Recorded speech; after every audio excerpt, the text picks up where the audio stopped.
আসসালামু আলাইকুম ওয়া রাহমাতুল্লাহি ওয়া বারাকাতুহু। আলহামদুলিল্লাহি ওয়া কাফা ওয়া সালামুন আলা ইবাদিহিল্লাযীনা ইসতাফা, আম্মা বা'দ, ফাআউযু বিল্লাহি মিনাশ শাইতানির রাজীম। বিসমিল্লাহির রাহমানির রাহিম। ইয়া আইয়ুহাল্লাযীনা আমানু কুতিবা আলাইকুমুস সিয়াম কামা কুতিবা আলাল্লাযীনা মিন ক্বাবলিকুম লাআল্লাকুম তাত্তাকুন। ওয়া ক্বালা আন-নাবিয়্যু সাল্লাল্লাহু আলাইহি ওয়া সাল্লাম, মান সামা রমাদানা ঈমানান ওয়া ইহতিসাবান গুফিরা লাহু মা তাকদ্দামা মিন যামবি। আলহামদুলিল্লাহ, মহান আল্লাহ রাব্বুল আলামিন আমাদেরকে রমজান মাস পর্যন্ত হায়াত আল্লাহ পাক আমাদেরকে দিয়েছেন। এজন্য সকলে একবার শুকরিয়া দেন, সকলে আমরা পড়বো আলহামদুলিল্লাহ। এই রমজান মাস আল্লাহ তাআলা অনেক দামি বানিয়েছেন। কোরআনের কারণেই আল্লাহ তাআলা এই মাসটাকে দামি বানিয়েছেন। আল্লাহ রাব্বুল আলামিন ভিন্ন এক আয়াতে বলেছেন, শাহরু রমাদানাল্লাযী উনজিলা ফীহিল কুরআন। এই রমজান মাসে আল্লাহ তাআলা কোরআনকে অবতীর্ণ করেছেন। আবার এই মাসে একটা রাত্র আছে, অনেক দামি একটা রাত। সেই রাত্রির ব্যাপারে আল্লাহ কোরআনে বলছেন, ইন্না আনজালনাহু ফী লাইলাতিল কদর। নিশ্চয় আমি আল্লাহ কদরের রাত্রে কোরআনকে অবতীর্ণ করেছি।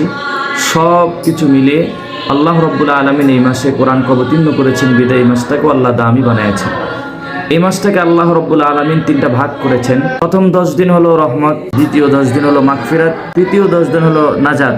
প্রথম যেই 10 দিনের রহমত, আজকে 10 রমজান চলছে, কিন্তু আমরা কতটুকু রহমতের ভাগিদার হতে পারলাম?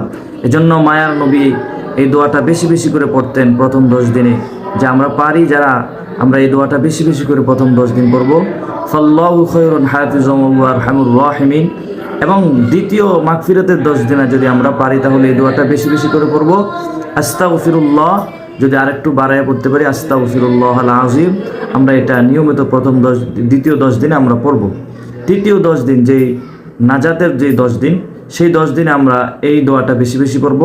আল্লাহুম্মা আজিরনা মিনান নার, আল্লাহুম্মা আজিরনা মিনান নার। এগুলা পড়ে পড়ে যদি আমরা আমল করতে পারি, ইনশাআল্লাহ আল্লাহর কাছে আমরা দোয়া করব।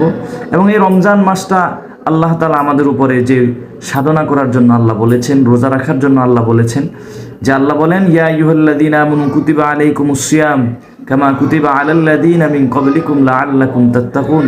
আল্লাহ বলেন, হে ঈমানদারগণ, আমি আল্লাহ তোমাদের উপরে রমজানের রোজাকে ফরজ করেছি, যেমন এইভাবে তোমাদের পূর্বপুরুষদের উপরে এই রমজানের রোজা ফরজ ছিল।